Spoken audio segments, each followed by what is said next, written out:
The sweet sounds of Pimp C and Bun B, UGK. The game's been good to me right here on the Rapp Show TV.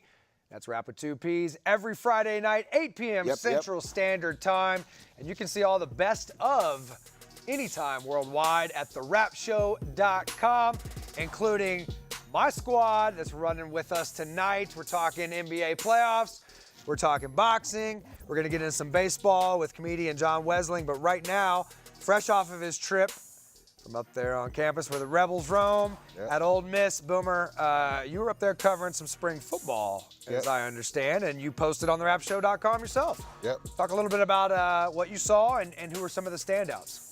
Well, first of all, I want to give a shout out to Ole Miss for, basically welcoming me. I mean, the students, faculty, staff, everybody was nice, other media members. I mean, it was really made you feel kind of at home. So, for this old volunteer to go into rebel country, kind of a little sketchy, but, it was good. But made it through. As far as, I was really impressed with the facilities, especially the Manning Center, which is their new practice facility that they opened just a few years ago. Of course, with Archie Manning and also Eli Manning, they got a statue out front of them. But yeah, I mean, the practice facility is on par with anybody else in the country.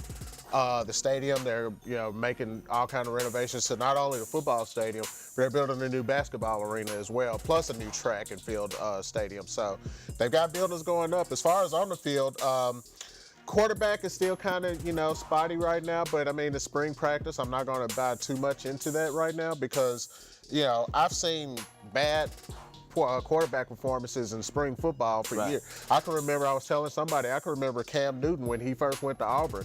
He went 3 for 8 for like 80 yards. But out of those 80 yards, 61 of it was a touchdown reception. So I don't buy much stock into it. Now, I'm not saying that any of these Ole Miss quarterbacks are going to be Cam Newton, but what I'm saying is that don't buy too much into, some of the things that, some of the bad play that you saw, especially going against that Rebels defense, which is going to carry the team. Both of the Kimdichie brothers who were just dominant. Really the whole defensive line and that front seven is going to be scary, and it's going to cause a lot of teams some problems this year. So I wouldn't buy too much into that because a lot of that was, the defensive line, the interior of that line getting pushed, linebackers being in position, and also cornerbacks as well. So, I mean, there were a lot of components into it, but that defense was just outstanding. And it's the Rebel Walk. TheRebelWalk.com. There it is. Okay, there we go. Well, okay, Boomer's talking about these serious front sevens in the SEC. Let's talk about a guy that went up against the best in the NFL. That's right. And coming out of the ACC, he's probably, not too fond of all this SEC talk, but let's bring him on right now. Our very special guest right here on the Rapp Show TV. And he's very, very gracious to join us on the phone right now. And that is Chris Myers. Chris, are you there? Hey guys, how you doing? Awesome, awesome, man. Welcome to the show. One of my favorite guys on and off the field, of course. I've talked about it in the past. One guy that changed not only the physical appearance of the offensive line play, but the mental approach to the game, and is one of the best. So I'm so glad you're here on the line. I'm not going to weigh you down with SEC talk, Chris. So let's. No, don't worry about that, man. Trust me, I lived in the Big East for a few years, so I had to make my way up a little bit to the ACC. But I'll take a national title in my corner any day. Hey, why not? 2001. Right? And that national title was, how many years ago now? 14 probably, I think. Yeah, and then we got kind of screwed over that second one, but I'm not going to talk about that. Yeah. We'd be here all night for sure. Well, okay, so let's talk about your experience on draft night. You've been in the league now 10 years. You played 3 years in Denver, the team that drafted you, and then, of course, played right here as one of the Texan favorites, fan favorites here. But talk about your whole experience coming right off of campus in an NFL-style environment there at Miami and playing with 17 first-round draft picks over your career there. Talk about your draft week and the weeks leading up to your draft. Yeah, I'm going to preface that by saying I was definitely not one of those first-round draft picks. But, should have been. No, just my experience in general has been kind of just I always say, quote-unquote, dream come true. And it sounds cliche, but I grew up in Miami. I was a small kid in terms of, football size, and never thought I'd be able to kind of amount to nothing in terms of that, but I was doing it for the fun of it. My grandfather was an NFL referee for 28 years. So I kind of followed the game close. And I was a Cane fan growing up in Miami, born and raised. My uncle played there. So being able to get a chance when I got to high school to get recruited by them was just, awesome. So, I mean, right when they said, hey, we're going to have a spot available for you, I committed right away. I didn't take any of their official visits. And then I got in. And then you're kind of at the bottom part of the totem pole. So you got to work your way back up, especially with the amount of talent like you were talking about before. Yeah. So I didn't get a full-time starting job until my third year in college, my redshirt sophomore year. And, I never let it go after that. I got a friend of mine played with him. Yeah. Oh, AP, this is AP Bolsky, Chris. He's on the line with you right now. How you doing, Chris? I'm good. Who'd you say played with me? All right, I have a friend of mine, man. He's from the local high school. His name is Reginald Youngblood. Oh, yeah. Yeah, you know Reginald Youngblood came in as a freshman. I think he came in as a freshman probably when you were leaving. Yeah, he was towards the end of my Miami career, but I tried to get back there a bunch. I mean, obviously I'm a native of Miami, so my first few years in the league, I used to come back in the off season, so I got to know a lot of the guys even after I was gone. Right. But it's just insane. I mean, he's a great dude, but it's just insane amount of talent that can just every single year kind of just recycle. And I mean, that's not just in Miami, but the backyard down there just has so much, so you don't have to leave town too much. So. Very fortunate to be able to play there, and obviously had a blessed 5 years there, being able to go to 2 national titles, and and then my experience with the draft, like you were talking about, I was kind of one of those guys that it was the old draft, so you had the 2 main days, and I knew I was probably not going to be maybe a first day guy, and then I ended up getting pushed all the way back to the 6th round, which I still take any day of the week. Yeah, you and Tom Brady both would take that all day. Right. Hey, that's good. That's good company. Trust me. Yeah. But no, getting drafted in the 6th round and going to a place like Denver, where, in terms of my size, I'm a smaller offensive lineman. I took that with being like, okay, this is going to work out pretty good, and I got out there and was able to learn under a guy named Tom Nalen, who was their center there, Pro Bowl guy. He was John Elway's center for his 2 Super Bowls, and being able to kind of just learn under that guy and see how he worked really helped out my career.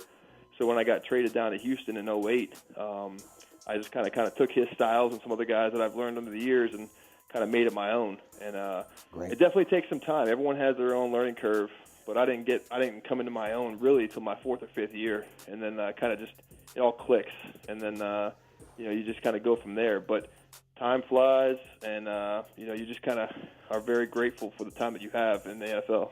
Well, talk about this year's quarterback crop. You're talking about being at the draft. Some physically are invited to go to the draft. These guys have both said, you know what, we're going to spend time with our family and not show up.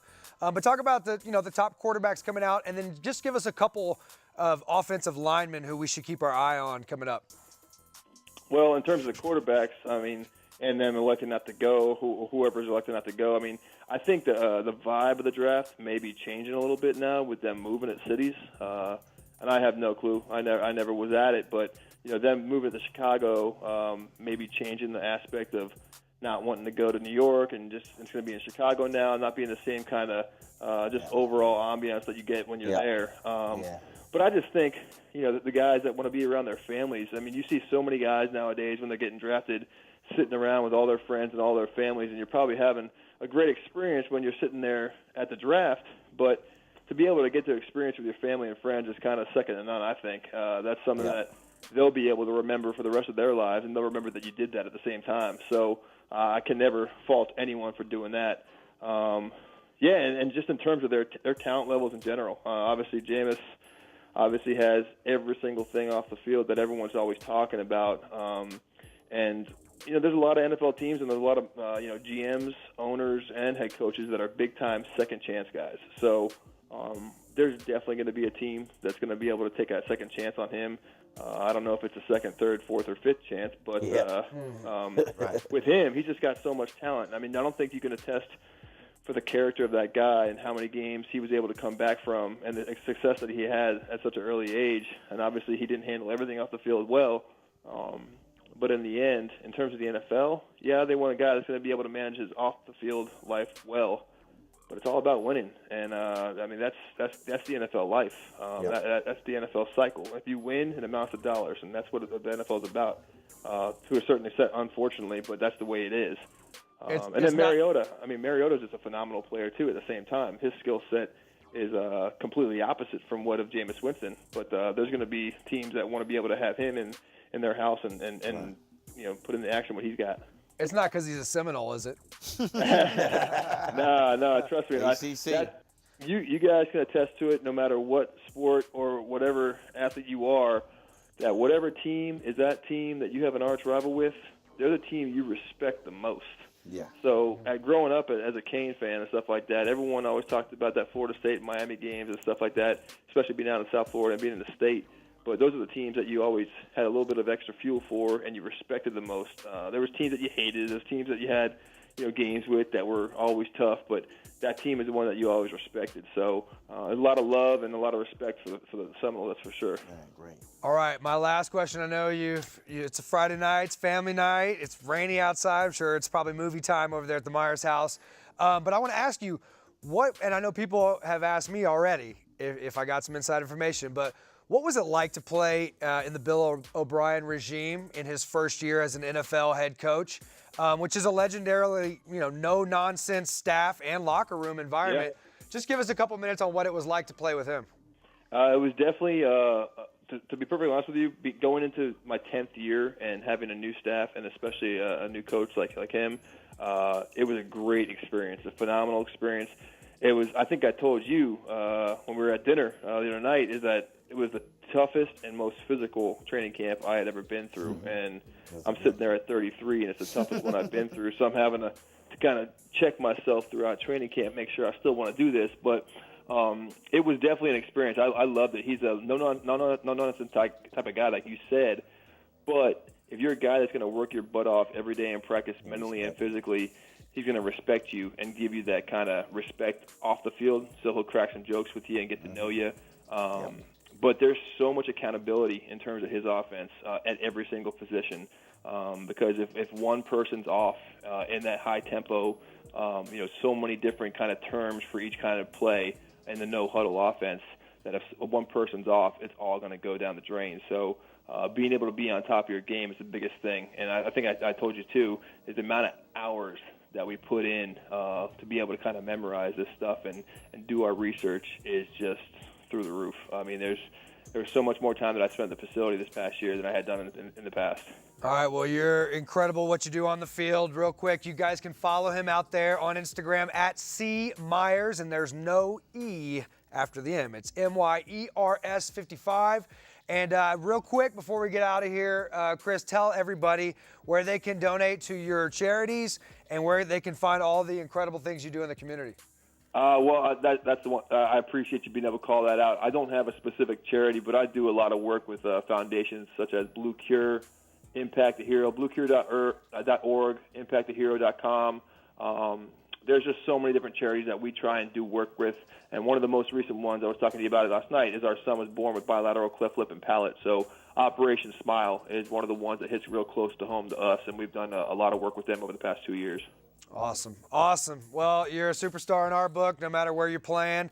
And people have already asked me all day today, where's he going? Where's he playing next year?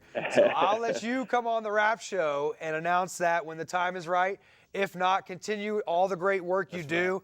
And you're always welcome here. Sorry we had to squeeze everything in. We only get an hour. No, man. I'm sorry I couldn't make it in tonight, but I'm all in for coming in studio, man, for sure. Oh, absolutely. Absolutely. And, hey, go Pixies, right? Exactly, man. Go Ponies. Awesome, man. All right, we'll talk to you real soon, Chris. That's Chris Myers, number 55, the great one. We got to take a quick little break.